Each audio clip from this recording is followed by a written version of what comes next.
tonight's game, look, I said in the aftermath of the Monday Night Classic that it's going to make us anticipate more football. It's the perfect way to set the table for the last 3 weeks of the season. And then I look at tonight's game, and I think, yeah, it's really not getting me all that excited for tonight's game. I mean, come on, we're not going to be intellectually dishonest to the audience and try to tell them that this is some great matchup.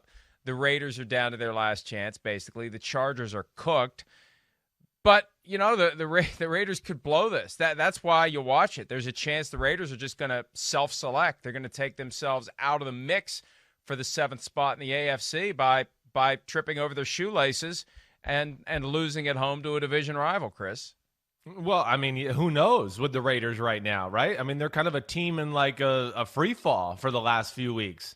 Easily, if it isn't for the dumbest defensive call in the 21st century to this point, they've lost 4 in a row. I mean, that's simply how it is. And then, of course, you talk about firing a defensive coordinator on a Sunday evening, right, on the short week. They got a bunch of players, some good football players, again, not going to be able to play tonight, not available. So, I mean, again, I think it's fun because, like what you're saying, it's a little bit, it seems like it's ripe for an upset. And also, Jon Gruden and Derek Carr is always good theater. And the other guy on the other side, Justin Herbert, I'm always excited to see him throw lasers all over the field. So, from that standpoint, it does add some excitement here, and there's some good players on the field. I think it should be a good watch because still, like you're saying, with all that's going on, the Raiders, they got a chance here, and they're fighting for something. According to PointsBet, the Raiders are favored by 3, and it's the highest over-under of the week at 53.5. We are still spoiled by the 89 points that were scored on Monday night, so even if there's 60, it will be 2/3 of what we saw most recently. And that's the problem. The bar was set so high on Monday night, it's going to be hard for games this week to live up to it, especially a game between two teams where we look at it and we just kind of say, eh. But there is drama. The Raiders with the turmoil, the firing of Paul Gunther, the defensive coordinator, abruptly after last Sunday night's loss to the Colts Sunday afternoon. The firing happened on Sunday night, and then you have to turn it around and get ready to go on Thursday night with Rod Marinelli as the new defensive coordinator. Good news for the Raiders, Josh Jacobs, their star running back, is not on the final injury report. That means he's good to go. But 4 Raiders defensive starters are out. Wow. Safety Jonathan Abram, defensive end Cleveland Farrell, cornerback Damon Arnett, and linebacker Nicholas Morrow. Oh, and on top of all that, Henry Ruggs, star rookie receiver, on the COVID-19 reserve list. So a few men down for the Raiders as they go into this must-win game. Yeah, it seems like when you just kind of go through all the storylines and it's Thursday night football, and yeah, I know the game's in Las Vegas, but that doesn't matter. It seems primed for an upset. It really does. It just seems like it's set up that way. You never know with Thursday night, but to the Chargers, Anthony Lynn, he's not sure where the status of his career is here right now. So, they're going to be fighting for something as far as he's concerned. He's going to have an edge about him, hoping that, hey, can we get 3 wins at the end of the year that maybe save my job, give me a better, perception in the media and with the fan base because of some of the clock management issues and all of those type of things this year.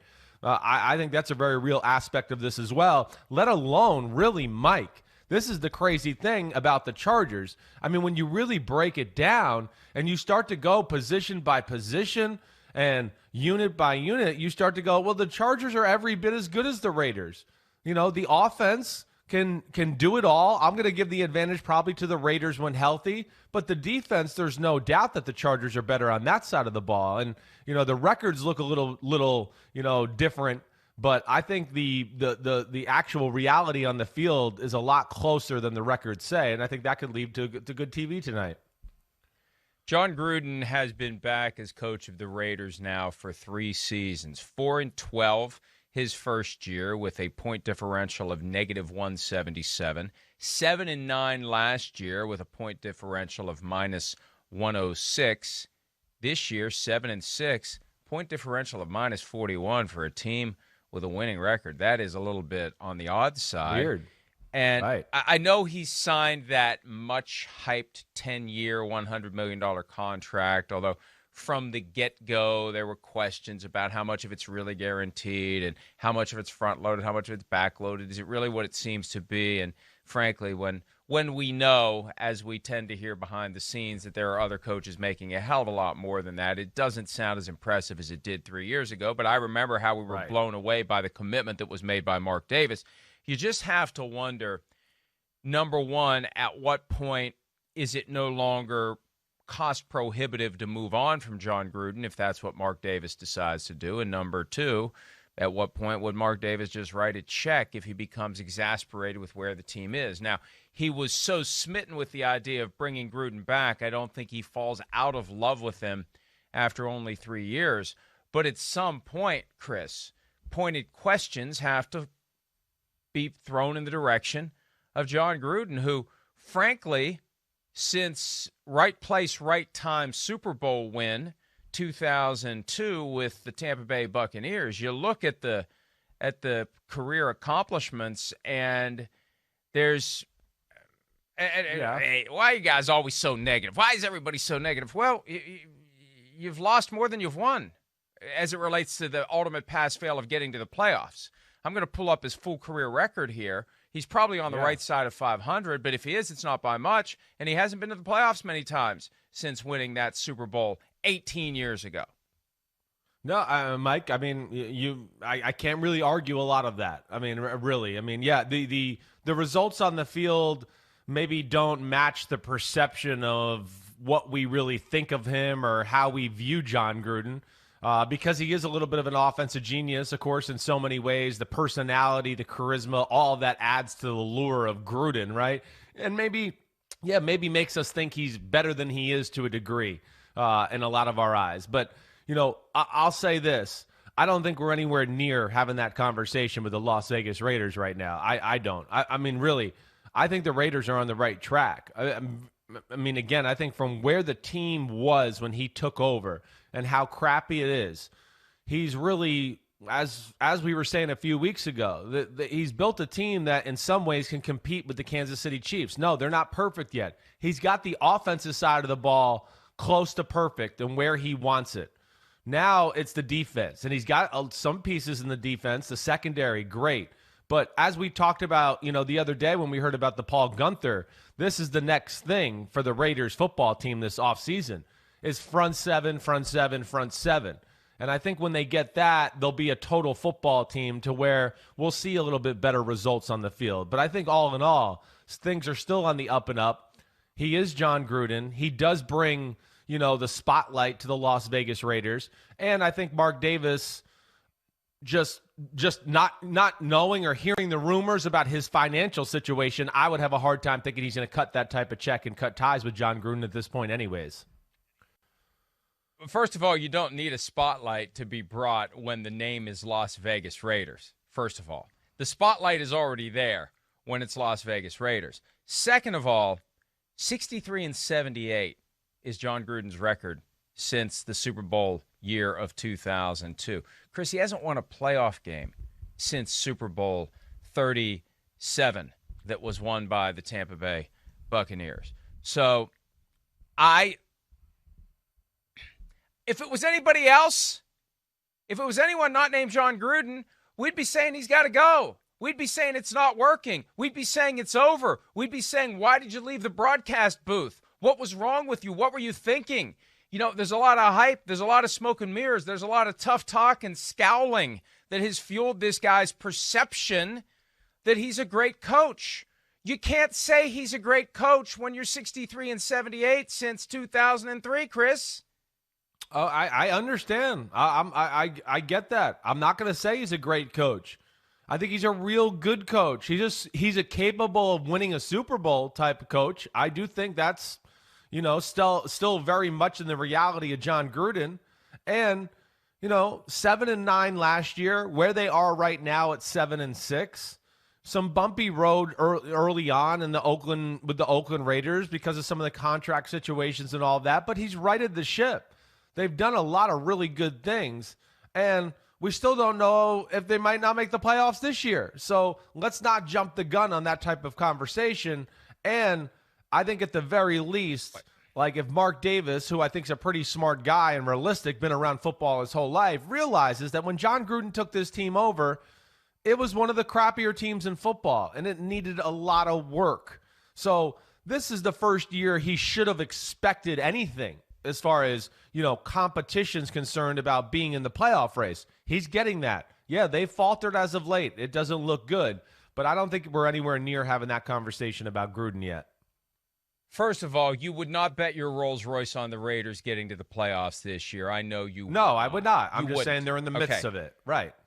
Second, And I don't have second a of all, Rolls you didn't Royce. push- I don't have your house. No, you have a Bentley. Second of all, there's a lot of Rolls Royces rolling around here in West Virginia. Second of all, look at the other coaches who have come in with as little or less in the cupboard over the past few years and gotten to the playoffs. Look at what Ron Rivera is doing in Washington. I know that the division stinks, but look at what he's doing with Alex Smith.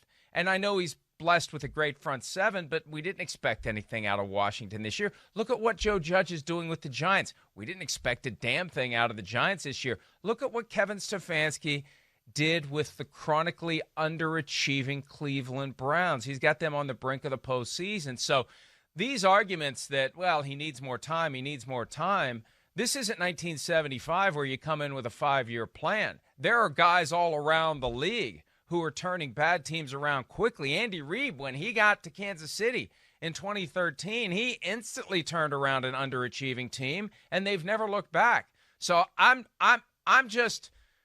Look, I got nothing against. So Jon what do you Gruden. think? You think it's hot seat time? Like if they don't make the playoffs? I think if it was anybody but Jon Gruden, it would be hot seat time. That's what's amazing to me. This urban legend has grown up over the past 15 years, 20 years that Jon Gruden is a modern day Vince Lombardi, and the results don't back it up. And no one will say it. That's what's amazing to me. No one will say it. He's not a great coach. He's barely a good coach. He's arguably a mediocre to average coach. And he's willing to call out anyone else who isn't getting it done and do that whole two-face thing, which is fitting today since half your face is blue and half your face is white. But, it's funny. It's funny. Somebody told me the other day, well, you know what Gruden does? Gruden will say, you're my guy, you're my guy, you're my guy. And then the minute you walk away, he's bad-mouth. And it's like, I work with Chris Simms. I know that. I've known it for 3.5 years. That's baked into the cake. That's Jon Gruden's DNA, right? How many other coaches get away with being that way and no one ever calls him out? It's just amazing to me because he was pretty good on TV, not spectacular, not as, I guess, it depends on who you're comparing him to, but there's just this Jon Gruden is Vince Lombardi thing, and we can't question him, and we can, and let's, you flip-flop. We're talking about Anthony Lynn getting run out of the Chargers organization. Hell, he was 12-4 2 years ago. Jon Gruden hasn't been 12-4 since the year he won the Super Bowl. Yeah. Mike, listen, what do you want to overhyped? I'm not going to disagree with you there. Yeah. I don't know why. I think there's a lot of factors. Hey, the Chucky factor. He was a young, handsome guy with the Oakland Raiders and got them back on the national scene. Gets traded to a team with some, huge transaction involved in that. Wins the Super Bowl, of course, has the Chucky personality down there as the Super Bowl winning head coach. And you're right, all the faces on the sideline, all those things, it's easy for people to talk about, latch onto.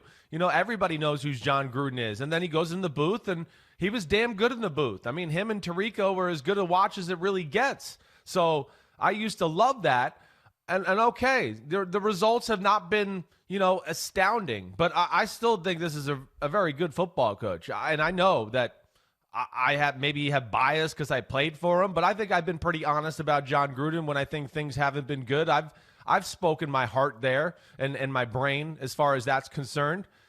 Right. The guys you mentioned, he's got a better record than Ron Rivera. You call it bias. You call it bias. I call it Stockholm Syndrome. But continue, please.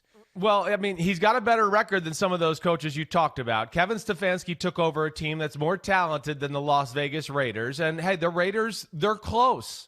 Hey, the other thing is they play in a division where the king of the NFL resides. And that's an issue, too. It's not going to be easy necessarily. But I don't think we're anywhere near that. Does he get a free pass to like what you're saying as far as, yes, he's a little of a media darling? Okay, I'll buy that. But I don't think we're anywhere near hot seat, or it should be hot seat conversation in reality, at least not for me.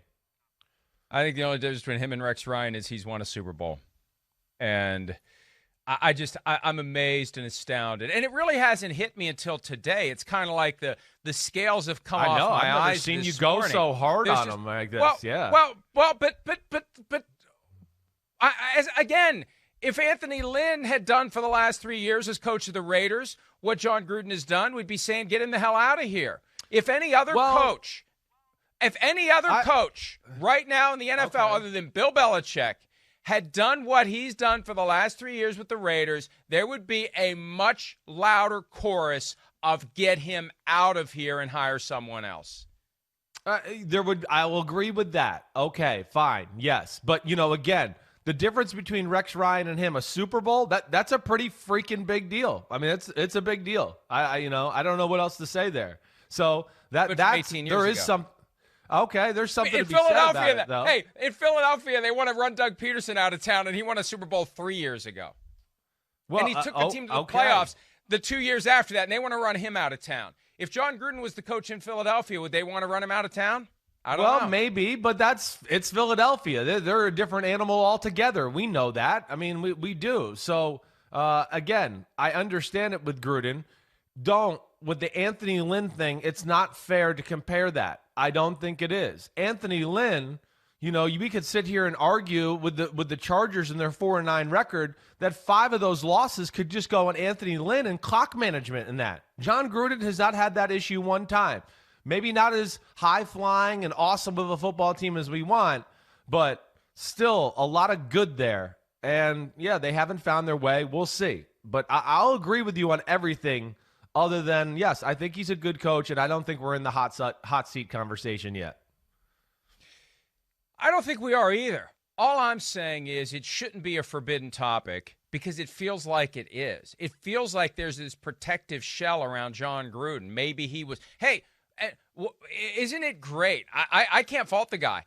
If you can, in an industry where winning matters and losing gets you fired, if you can create an aura that makes you impervious to that, bravo.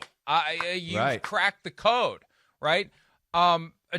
Because he's good on TV, because he gives good quotes, because we think it's funny when he makes his kind of overgrown Dennis the Menace facial expressions, or Calvin from Calvin and Hobbes. Remember when Calvin would make the faces and his mom would say it's going to freeze that way someday, and he said great, right? He makes those faces and we think it's entertaining, and we couldn't wait for him to come back to coaching. We couldn't wait for it. And so we're willing to be patient when I don't know. And now we're reaching the blame shifting stage of Gruden's existence, which should make everyone in the organization nervous because Paul Gunther's already had the hammer fall on him. And I think if I'm Mike Mayock, I'm looking over my shoulder and I'm wondering what he says about me when I walk out of the room now, because is he blaming this on me? How much of his failure is being thrown at me when I walk away? I think that's a legitimate question if you're anyone who's in a position to catch flack and take blame for why the Raiders haven't made it to the playoffs during the 3 years Gruden's been back, if they don't make it this year. He can be brutal that way. I mean, I'm not going to deny it. I mean, yeah, okay, we know that. He's not the only coach that's brutal that way either, though. I mean, that's just part of NFL life. No, but they get fired if they lose. Right, but they get fired if they lose. That's everyone else. Everyone else is held to a different standard than Jon Gruden. That's my overriding point. I'm not trying to pick on Jon Gruden, but the fact that I'm kind of like, oh boy, am I saying something I shouldn't say? I'm piercing through this candy coating that has been wrapped around his coaching reality, and I don't get it. I am awake. I am here. I am arrived, and I'm saying I don't get it with Jon Gruden. I don't get it. He made the Oakland Raiders into a Super Bowl contender. He got the Tampa Bay Buccaneers over the hump to win a Super Bowl and made them relevant for, 5 or 6 years. I was part of one of those playoff runs. Jeff Garcia was part of another one, of course, and then there's the Brad Johnson Super Bowl run. So for a lot of coaches, that'd be pretty damn good to have on their resume, all right? And then he goes, yes, to the Las Vegas Raiders. Now, obviously, there was an agreement to let some things, let some time here. I need time to do that, all right? Yes, does maybe he get a little bit of a free pass as compared to other coaches? Okay, I'm not going to disagree, but that's part of, like you said, he's cracked the code. He's charismatic. He knows how to talk to people. He knows how to talk ball. I'll say this, though. Like, really, let's go through this, Mike. Let's go through the Chargers and Raiders roster. Like, we could do it real quick. Quarterback. Who are we going to give the advantage to? I mean, right now, maybe, I don't know, probably Justin Herbert. Really. Listen, I'm not going to argue. We don't have to go through position by position. Okay. I will concede to you that the Chargers are a better team. But after 3 years of being there, 3 years is an eternity in the NFL. 3 years is more than enough time to turn a team around. And even though Mike Mayock is the GM, Jon Gruden is in charge of that operation. We know that. From the moment he walked through the door with his $100 million contract, he's in charge. He's the one who's making the decisions about where they spend their money, where they spend their draft picks. He's the guy who's doing it. And after 3 years, you can't say, well, blame it on Reggie McKenzie. How Reggie McKenzie put a playoff team together? Yes. Well, let's see. Maybe this is a playoff team this year. I mean, they're on the outside looking in. Betting your Rolls Royce. Will you feel better? Well, no. Will you feel better though in 3 weeks if they are in the playoffs to where it'll change? They won't be. Okay. All right. I didn't know you know everything. All right. I'm interested to do the picks to this week. I'm going to gambling. I might actually gamble if you know all these answers. Okay. I've already asked you the question. Would you bet your Rolls Royce on the Raiders making it to the playoffs? And you said no. Now the question is, would you bet your Rolls Royce on the Raiders not making it to the playoffs? If I had a Rolls Royce, now I'll ask one of my neighbors here in Greenwich, Connecticut, for their Rolls Royce. Ask Judge Maybe they'll Judy. let me gamble Judge that. Judy. Yeah, right. I would like to take hers, but you seen I Judge don't Judy? think it's crazy. Does she shovel her own snow? I doubt it. I don't think that's going on very often around here. Do you shovel your own snow? Do you shovel your own own No, I snow? don't. I'm not going to lie and tell you. No, I do not. Sorry. I pay people to do that. You know, Chargers, you know why I don't? I don't because it melts eventually. I let Mother Nature take care of my snow. Chargers, Dolphins, Broncos, they can win all three of those games, Mike. They can win all three. And, yeah, they might need a little help and some other teams will lose. But they can win all three and maybe have a chance that last week to sneak into the playoffs. And we'll play this clip back, and we'll throw it back in your face. And I'll be like, see, Jon Gruden is the man. He's a playoff coach. Eat it, Florio. If they make it to the playoffs, I almost was going to say I'll dye my hair blonde like his, but I won't do that. Don't do that. I will wear. I've got a Raiders zip up downstairs that I will wear it, and I will own it, and I will praise the Raiders. And see, this is the kind of thing where we're dealing with some cult mentalities beyond football right now. That's all I'm going to say about that. But don't let yourself as a fan of the Raiders become a member of the cult. You should demand more than what you're getting. And just because Jon Gruden is the coach, that's not good enough. Maybe for some fans, maybe for Mark Davis, it's good enough. We don't have to contend Jon Gruden's our coach, and he's cool, and I get to hang out with him. I don't care if we're 7-9. All right, well, fans of the team that demand something more than what they've gotten since the Raiders went to the Super Bowl, the year that they lost to Gruden and the Buccaneers and really haven't been much at all since then. I mean, that's one of the reasons why the Raiders are tolerating this is it's still better than what they've had for the most part prior to Gruden. Sure. Other than the one year they went to the playoffs with the team that Reggie McKenzie put together, this is better overall than some of the horrible years we've seen. Yeah, no doubt. I think that's what I mean. That's where I was talking about when you crapped all over me before, and I said, Jon Gruden makes them a little bit more relevant. He adds to the shininess of them. I don't care if they're in Vegas or not, all right? So there's no doubt. And let's not forget, last year, 7-9, it doesn't look that great now, but we didn't expect them to be 7-9 and in the playoff conversation early December last year. So That was a win of a year right there too, and we can't forget that. Right now they're reeling, and it hasn't looked good. They need to right the ship in a big way, or the conversation that we're having is going to become a more common conversation this offseason. I can tell you that. So that's where this end of the season is important, to right the ship for, what's around Gruden, the talk, all of that. And then, of course, a chance to get in the playoffs. If they're not competing for and achieving a playoff berth next year, Jon Gruden, in my mind, is shifting into Lyle Landley territory, and fans of The Simpsons will know he's the guy that went town to town selling monorails. And if you can pull it off, more power to you. And if in a highly competitive industry like the National Football League, you can remain gainfully employed as a head coach based upon performances that would get any other coach fired, good for you. Good for you. Congratulations, Jon Gruden. Regardless of wins and losses, you have won. Hi, I'm Mike Tirico, and thanks for watching. Make sure to hit subscribe for the latest news and highlights from NBC Sports.